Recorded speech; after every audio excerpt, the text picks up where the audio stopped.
सन 1820 में German chemist Frederick Christian की एक किताब आई। उन्होंने इस किताब में लिखा कि खाने में किस तरह से जहर मिलाया जाता है। इस किताब ने पश्चिमी देशों में खाने को लेकर लोगों का नजरिया ही बदल दिया। फ्रेडरिक ने इस किताब में लिखा कि अचार में किस तरह से तांबा मिलाकर इसके रंग को बदला जाता है, विनेगर में सल्फ्यूरिक एसिड मिलाया जाता है और दूध में जानलेवा केमिकल मिलाकर लोगों की जिंदगियों से खेला जाता है। यहाँ तक कि बच्चों की आइसक्रीम को भी नहीं बख्शा जा रहा।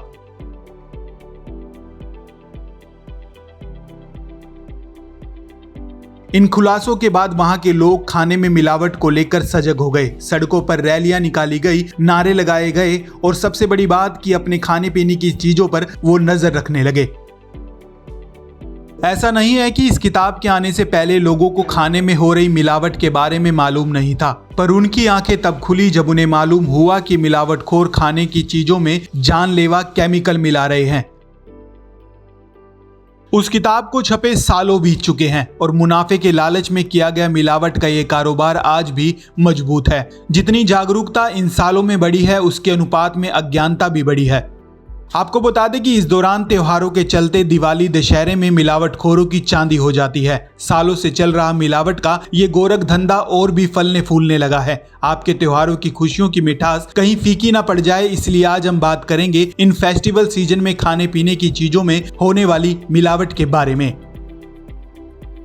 2020 में इसी साल दिवाली दशहरे के सीजन में FSSAI ने एक सर्वे किया। इस सर्वे में दूध से बने अलग अलग तरह के प्रोडक्ट और मिठाइयों की जांच की गई। देश के अलग अलग हिस्सों से 2881 सैंपल इकट्ठा किए गए और जांच के लिए लैब में भेजे गए। आप जानकर चौंक जाएंगे कि जब इस रिपोर्ट की जांच आई तो 40% सैंपल फेल थे।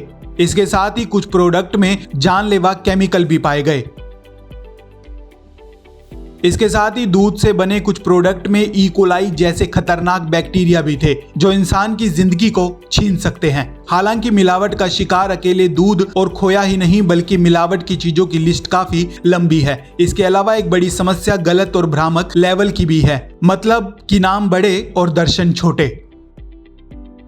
वहीं आमतौर पर हमें लगता है कि मिलावट सिर्फ खुले में मिलने वाले सामानों में होती है, लेकिन सच तो यह है कि बंद पैकेट की चीजों में भी मिलावट पाई जाती है। हाल ही में महाराष्ट्र में एक मामला सामने आया जहां दूध के पैकेट को खोलकर उसमें पानी भरा जा रहा था, जिसके बाद उसकी पैकिंग फिर दोबारा की जा रही थी।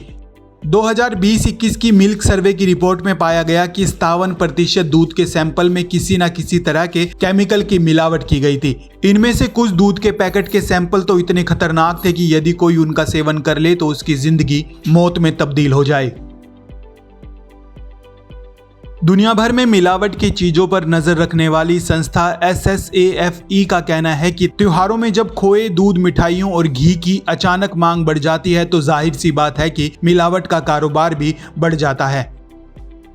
FSSAI का कहना है कि इस दौरान दूध में जमकर पानी मिलाया जाता है जबकि देसी घी में वनस्पति का इस्तेमाल किया जाता है। बात आइसक्रीम की करें तो आइसक्रीम में वॉशिंग पाउडर का इस्तेमाल होता है। लाल मिर्च में ईंट का बुरादा, कॉफी में खजूर के बीज का पाउडर मिलाया जाता है जबकि शहद में चीनी का इस्तेमाल किया जाता है।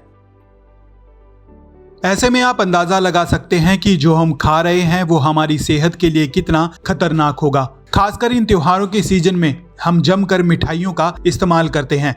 दूध और खोए से बनी मिठाइयों पर ऑफर दिए जा रहे हैं, लेकिन आपको बता दें कि हाल ही में की गई एक रिपोर्ट में सामने आया है कि बड़ी और प्रसिद्ध दुकानों पर मिलने वाला सामान भी नकली और मिलावट हो सकता है, क्योंकि ये लोग आपके विश्वास का फायदा उठाते हैं। और देखा जाए तो इस मिलावट के खेल में हम भी आसानी से शामिल हो जाते हैं। कोई सड़क पर, दुकान पर या किसी भी सार्वजनिक स्थान पर महंगी चीज सस्ते में देने लग जाए तो हम उसे खरीदने पर टूट पड़ते हैं। एक बात ध्यान में रखिए, अगर कोई ऐसा करता है तो समझ जाइए ये शुद्ध नहीं है। आप लालच में मत पड़िए, अपनी सेहत का, अपने परिवार का ध्यान रखिए, क्योंकि आपका ये लालच आपके परिवार पर भारी पड़ सकता है। ऐसे में आप इन त्योहारों में बाहर की बजाय अपने घर में खुद ही मिठाइयां बना सकते हैं। वहीं आपको यदि कहीं मिलावट का पता चलता है तो उसकी शिकायत खाद्य आपूर्ति विभाग में जरूर करें, ताकि इस मिलावट के खेल पर लगाम लगाई जा सके। तो कैसी लगी सच कहूं कि ये विशेष जानकारी हमें कमेंट करके जरूर बताएं और इस खबर को ज्यादा से ज्यादा शेयर करें ताकि लोगों में जागरूकता आ सके।